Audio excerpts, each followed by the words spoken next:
Hey, good morning. Good morning to you, and belated Happy Father's Day. Well, thank you. Yeah, and Yes. belated Happy Father's Day to all those others of us out there who are dads. Good morning. Yeah, everybody, Yes. everybody have a good weekend? Yes. Excellent. Okay, good. All right. So we got a little bit of ground to cover today. I'm going to close some windows here. Yeah, okay. Let's be smart about this. Okay. I'm trying to unmute. Do you want me to start the dishwasher? Okay. So, I've got some of We're frozen? Pardon? Okay. Okay. Anyway, as I was saying, I've got some of you guys' work that you sent in over, the weekend and over today. If you would, if you've got anything else to send, go ahead and send it, and I'll try to get it in the queue for this afternoon, okay? And if we don't cover it this afternoon, then I'll try to move it into either the Wednesday or Friday class, depending on what's appropriate. If it's a drawing, it will be on Friday. If it's a painting or some other project, then I'll put it in the mixed media, okay?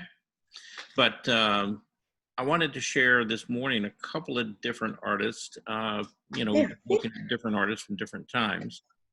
But the other thing I wanted to let you know is I got an email from Sabrina Hudson.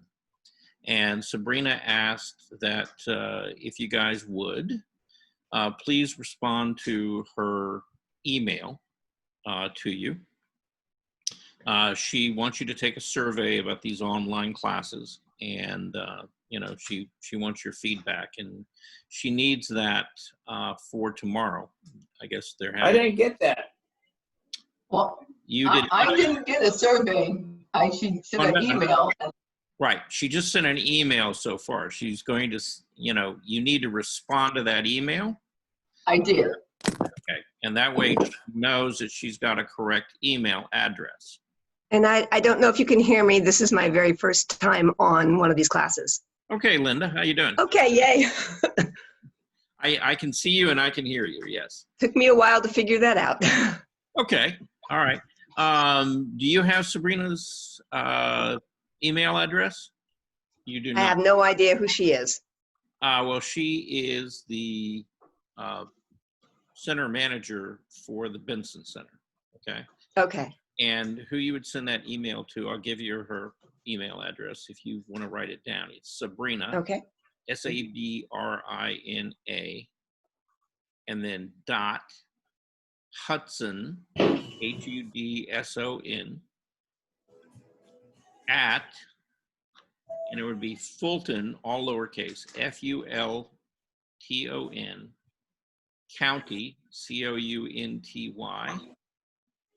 GA, and then .gov. All right. So if you can send her an email and tell her that just that you set in on one of the classes, and Okay. if you want to take the survey, then Too soon for that. not necessarily, I guess. It just it's whatever your thought is. Okay. So we'll try to do a good job today and try to impress you. Okay. All right. So anyway, getting on with this. I got a listing for her classes, but I never got a survey. No, she hasn't sent out the survey yet. She sent out an email. Okay, excuse me. And she asked everybody to respond to that email. That way, what she's doing is she's basically trying to make sure that she's got everybody's email address and that it is correct. Okay? Right, but I never got an email from her. You never did? Okay, then I just No, gave. I didn't get. I only got an email for the listing of the classes. Okay, did that come from me or did that come from her? I got one from her and one from you. Okay, then just send her an email. Okay. And just say, my name is Gene Goldstein. This is my email address. Yes, right. I'd be happy to take a survey. Yes. Okay? Okay. Gotcha. Yeah. Thank you. Okay, so let's get on with it because we all know, Time disappears fast. it does. Okay, so I'm going to share. I'm going to start off with a gentleman by the name of Isaac Levitan. Okay, and he is a Russian artist originally, and I think he left Russia. I think he went. Okay, let's try to get to the right thing here. He left Russia. This was back in the middle 1800s, and he went to, I think, France. What's his name again? Isaac Levitan. Levitan. Okay, and primarily he was a landscape painter, but he also did figures, things like that. But the vast majority of his work was landscape, and a very traditional. He was trained in Russia. Very dark. Well, probably appropriate since this is a nocturne. Right. Okay. Ah, that happens when you're out there painting at night. No joke. So, and I'll just kind of run you through a couple of these. But what I want you to look at in particular with him, look at how loosely he used his brushwork, how he controlled his color and value, and then his composition in particular, I want you to look at as well. Because I think if you just look at these for a little bit, you'll find that in each and every one of them, the composition in these are really well thought out.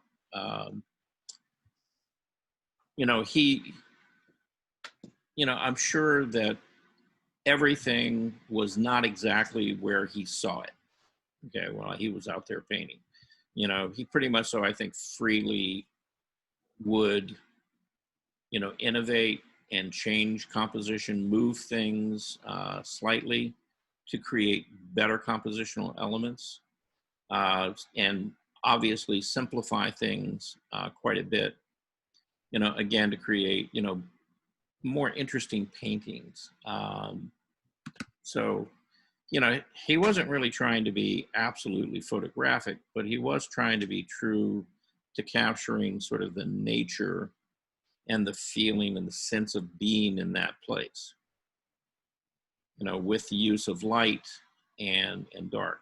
And we could talk about this painting in particular, because to me, there are things about it that I like, and then there are things that kind of break some of those rules, or those general tenets that we talk about in trying to create better compositions.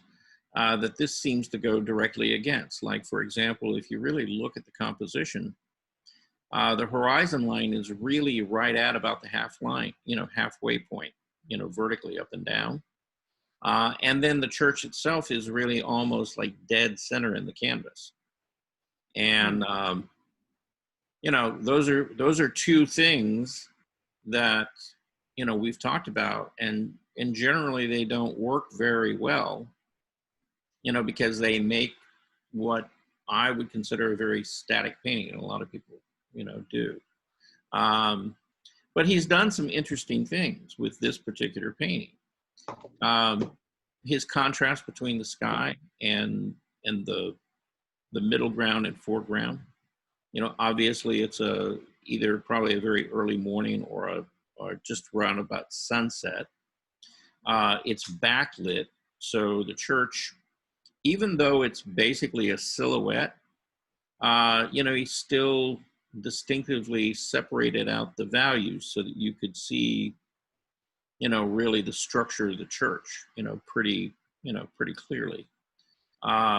He's got a really nice separation in color and value and intensity between what you would consider the background, this area along the horizon line here, which is far more muted than his color in the middle ground or the foreground. And please notice how in the foreground, how the color gets far more intense as it moves forward. And again, it helps create that sense or that illusion of depth, in this painting, and really helps to create, this sense of deep space in there. So, I mean, he's done a lot of things right in here, but, again, the thing that bothers me is that it is so static, and it just kind of draws your eye right to the center of the painting. Okay. All right. Here's a study, a cloud study. And, he's indicated the landscape down below. And, he's looking at the values, the shapes, of the clouds. And look how he separated out, the forms in there. So, a lot of times when you see people paint clouds, they're just kind of brief indications. And they don't really have this sense of volume to them. And I think this is probably an oil sketch. It's probably an alla prima that was done, plein air outside. And it's probably a very quick painting, but he's really captured that volume, in the forms of the clouds there. And it feels like it's just getting ready to rain. It's this storm sort of situation. Here you have a landscape and a very different atmospheric feel to it, right? Direct, bright sunlight, probably middle of the day. And look at how he's, made all of the colors much lighter. There's a fair amount of contrast in the painting when you come to the foreground, up like in the area of the water and these trees. And then look how he's reduced the contrast to the background and the middle ground. See, the value contrast is not nearly as strong there. So it lets that middle ground move backward. And then when he's gotten really into what we would call the background, he's begun to really mute those colors down again, even though they're a lighter value, because of all the sunlight, hitting those surfaces. The colors are still more muted and just slightly more grayed down. So again, they move backward for you. And you don't have that flat effect. And that's one of the, I think one of the challenging things in painting landscapes in particular, that, when we do like our plein air classes and things, and we go out by the river or something, and a lot of you are trying to paint, the view that you have, it's managing, that change in intensity, to move, some of those, like the background areas and things, further back in the painting, and then keeping the color more intense to the foreground. And what we end up with in a lot of cases, and people really struggle with, is that the paintings look a little bit flat, because even though they may have the value, correct, they haven't really modified their color to get that sense of depth and distance in the painting. Nice composition on this, how it leads you into the painting and then back to the focal point. Again, really good contrast between the sky, and if you really squint your eye down, it's like everything. And again, the horizon line here is now above that 1/2 mark. And so you see there's more weight in the bottom of the painting, and it feels, more like a landscape, because it's not just divided, directly on that 1/2 mark. But yeah, this is a nice sample of his work. Again, a lot of controlling value, and with the intensity of the color. Again, this doesn't have the depth in it that some of the other paintings had. But again, look what he did with the trees back here. How he muted those colors down to move that back. And then again, the greens and things up in here and these trees in the midground are, you know, far more intense. And then when you get to the house, which is one of the closer objects to us, you know, that yellow, the intensity of it is really much higher than anything in the middle ground or the background. And so it gives you that sense of, you know, the painting pulling forward and, you know, the tree line in the back there, you know, moving backward.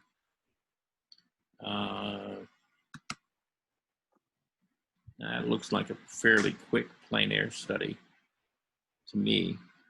And again, you know. It doesn't look like his style of work. Well, yeah, it looks, it's not as finished. And it's Right. probably just a small little plein air sketch.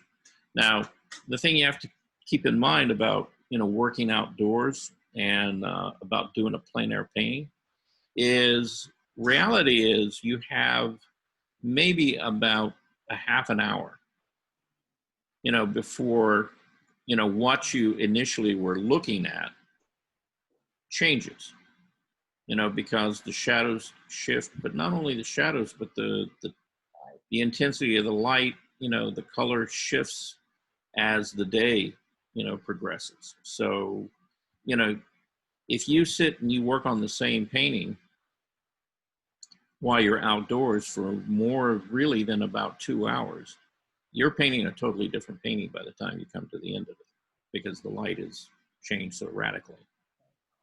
I'm going to kind of go through a couple of these. I want to get on to some other folks too.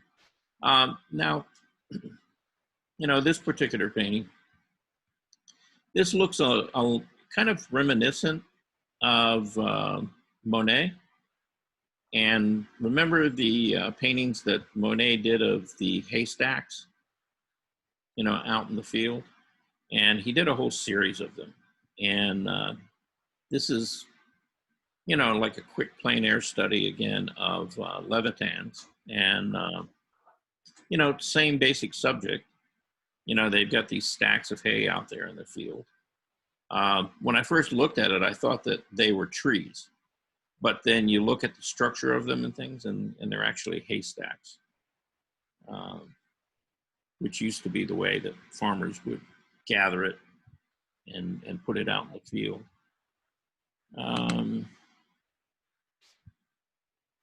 Okay. Yeah, that looks like, again, you know, another plein air study. Let's see. I want to show you.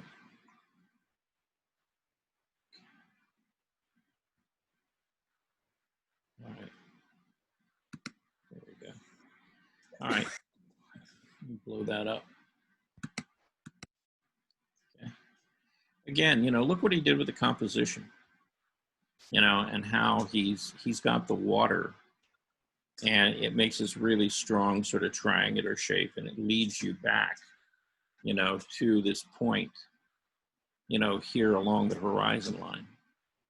And so your eye, you know, keeps moving, you know, throughout the painting. And again, you know, what he did with the color and the contrast, you know, more intensity and more contrast in the foreground. Again, you know, the colors are closer together in value, you know, the sense of color, the colored family, and the intensity is generally lower, you know, as it moves back. So,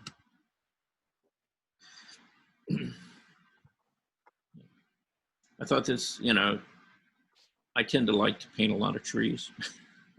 And, you know, and in looking at this painting, you know, I really like how he handled the light, you know, sort of breaking through, you know, through the trees and the foliage, and, you know, hitting some parts of the tree trunks and the other trunks, you know, being in shadow, and how he divided that between warmer colors, you know, more reds and orange where the light is, and again, cooler temperatures where the shadows are.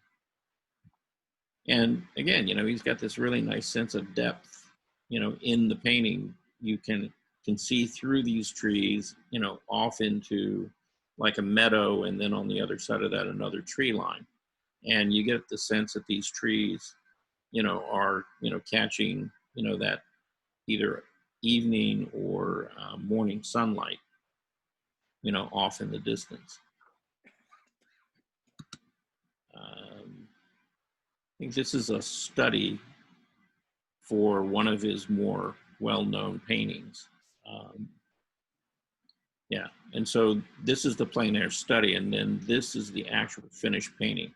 And I want you to look at the difference, and I may go back and forth between these two a couple of times so you can see them clearly. So you see there's the more finished painting, and he's changed sort of the time of day. So this is more either morning or evening. And when he did the actual study, it was probably a little bit later, a little more light, on the subject. And see how loose the brushwork is on this? And you can tell it was, again, it was done on location. It was a very quick observation. And then he went back in, to do the final. And the final was probably not done plein air. It was probably done in the studio. So I like the loose one better. yeah, in some ways I do as well. Mm-hmm. Yeah, I think I like generally the color and the feel of the study better. And, but this is actually one of the paintings that he's probably best known for.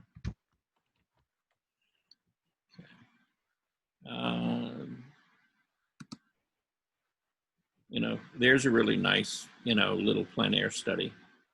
And, a lot of times when people, go out and they're trying to paint trees and things like that, the kind of go-to is, well, I'm gonna paint a big green tree. Well, these trees all have some element of green in them, but look at all of the other color, White. Yeah, sort of the rust, kind of amber colors, reds, violets, particularly in this, a lot of purple and violet in these. Wow. And again, it's really more about the value, how light or how dark something is, really, than, the actual color. Because even though you're looking at a tree that's got green leaves, if you start looking on the shadow side of it, they may shift to something that's a little bit cooler, more bluish, or maybe even violet.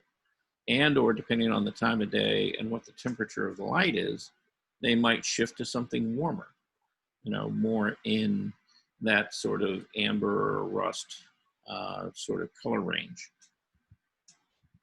Reds, in other words. And interestingly enough, if you're painting out in the middle of the day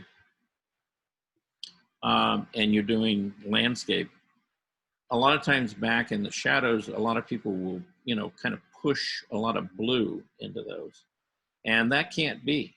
If it's a painting that's in the middle of the day, because the actual spectrum of light during the middle of the day is bluish, which is cool, that means that all of the shadows are going to shift to be warm.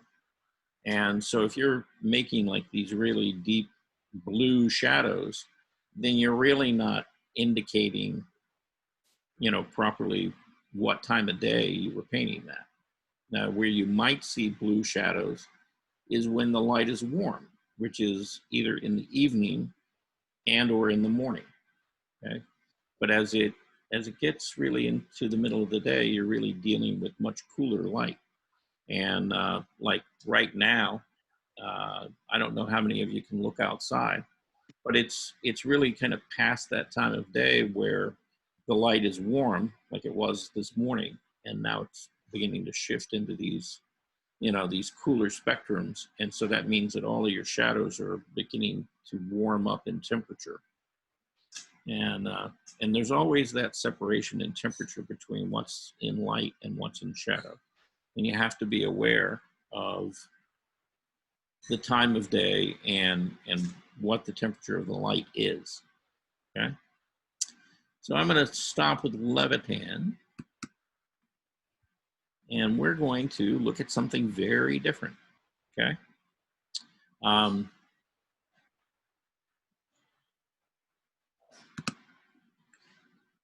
and this is an artist who is a Chinese artist. His name is Walesi Ting, Ting, and he's a more contemporary artist.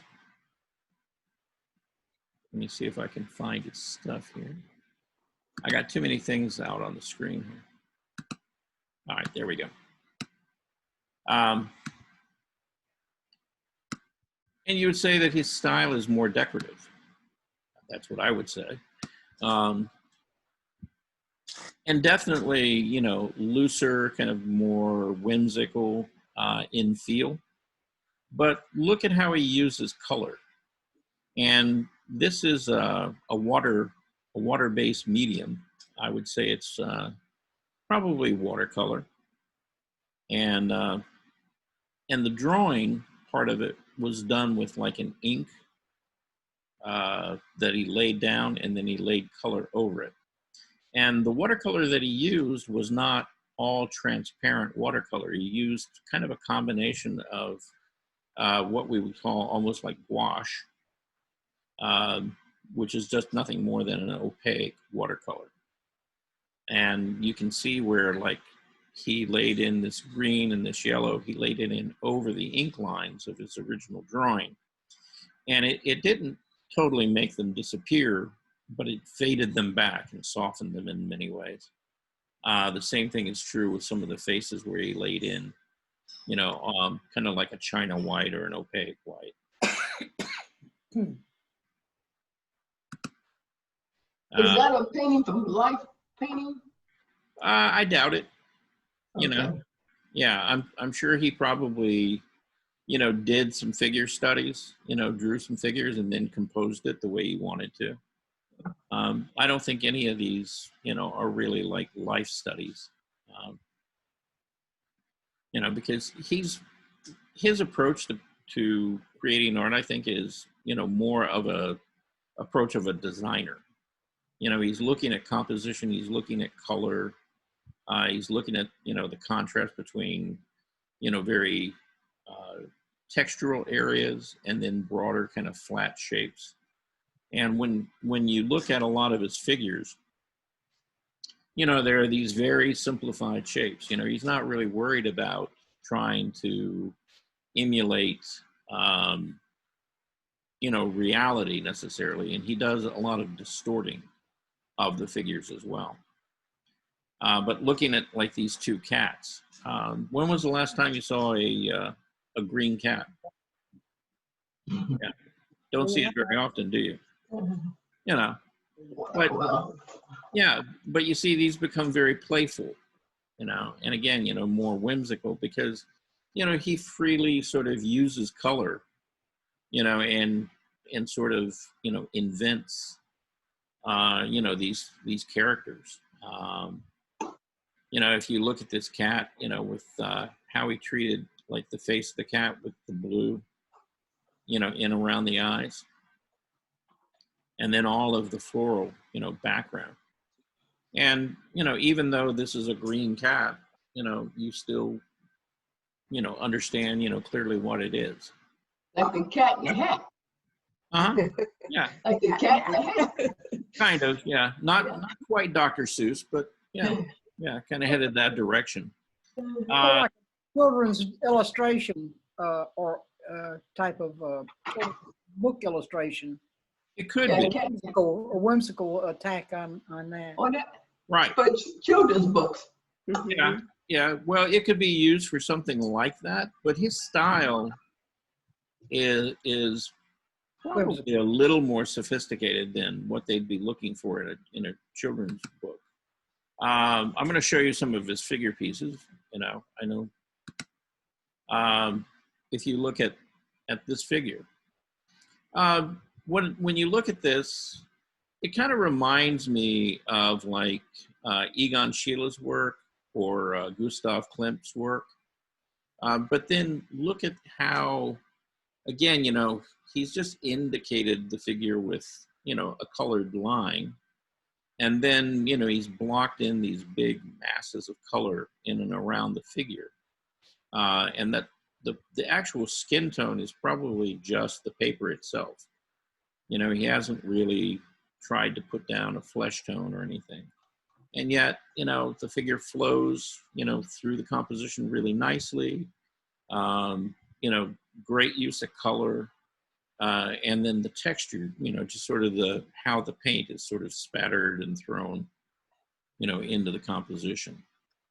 I think I don't think that's quite the same painting. Yeah, it's not. Okay. It's basically the same theme, and he's redone it, and he's kind of rearranged his color, and again, made several kind of attempts at this, and came up with slightly different results.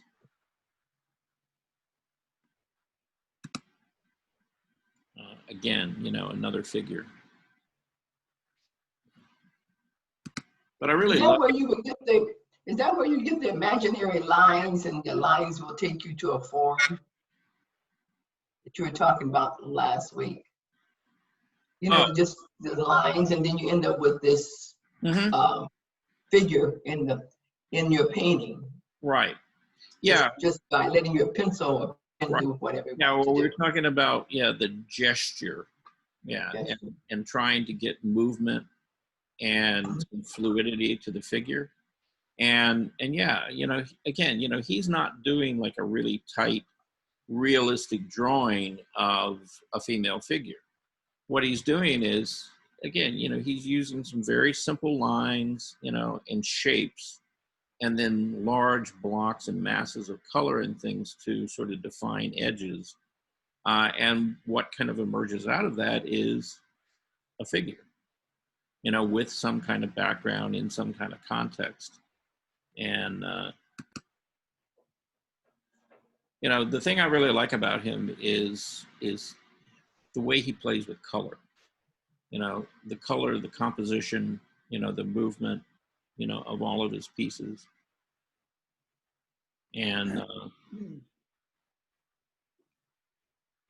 let's see. And he even snuck a cat in this one, down here in the lower area.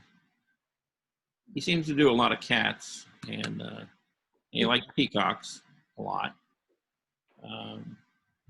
But again, his whole approach is something that's, very whimsical.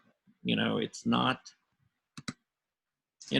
like Levitan, where he was trying to really capture a sense of place or reality.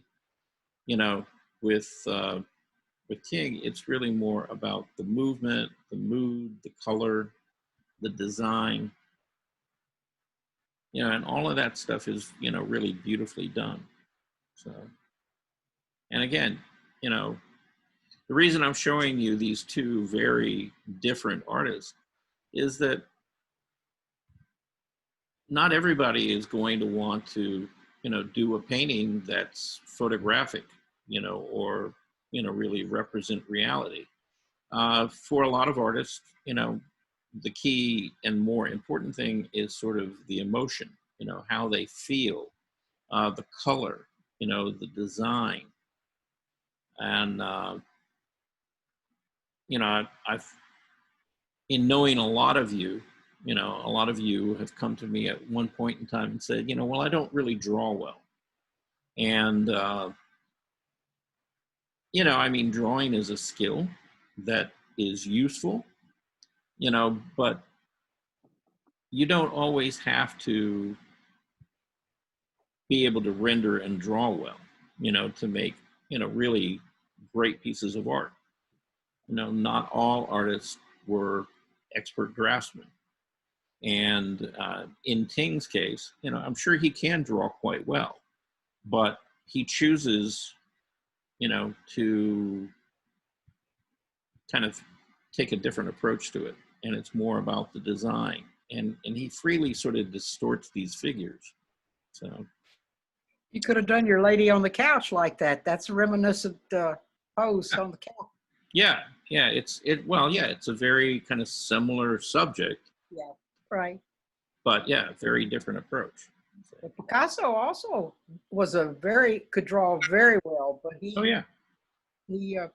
went whimsical too. Right. And see, that's, that's the whole thing about like getting together on Mondays. Because what I would like to leave you with, if anything, is the idea that for each and every one of us, we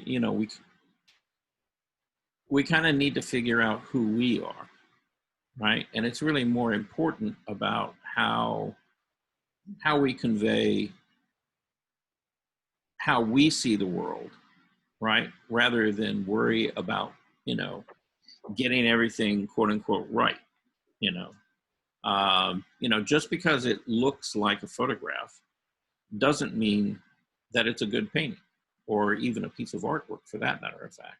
It might be a great rendering, but that doesn't make it, a great piece of artwork. And the thing for me that makes a great piece of artwork is that that piece of artwork conveys an idea or an emotion or lets you know how how the artist felt or how they were connected in some way to the thing that they were painting. There are some paintings or some painters, I would say, they mainly do landscape. Why? Well, landscape's an interesting subject if you like being outdoors, but not everybody does. There's other artists who do nothing but still lifes. Again, that's because that's kind of a subject that they relate to and they can use that to tell stories with. Now, if you look at still life artists in particular, I would say that the vast majority of those, are fairly representational. But I've also seen, and particularly within the 20th century, a lot of artists take subjects like still lives and then freely distort them and play with color. For example, think about Matisse, okay? And look at his work and how he evolved. And by the time, that he was later in life, a lot of his final still lives and things were really reminiscent of what Ting was doing. They were more design, they were more color, more about composition. And reality was when Matisse was doing those final landscapes and figures and things like that, it really wasn't about the subject. It was really more about, the composition and the color and the design of it. And so, that became a lot more important as he matured as an artist, really, than trying to capture the reality of, I'm painting an apple or I'm painting, a vase of flowers or something like that. Or even, three figures, dancing, in a meadow. So I would kind of encourage you guys, think about how you want to, make your art look. What are you trying to say?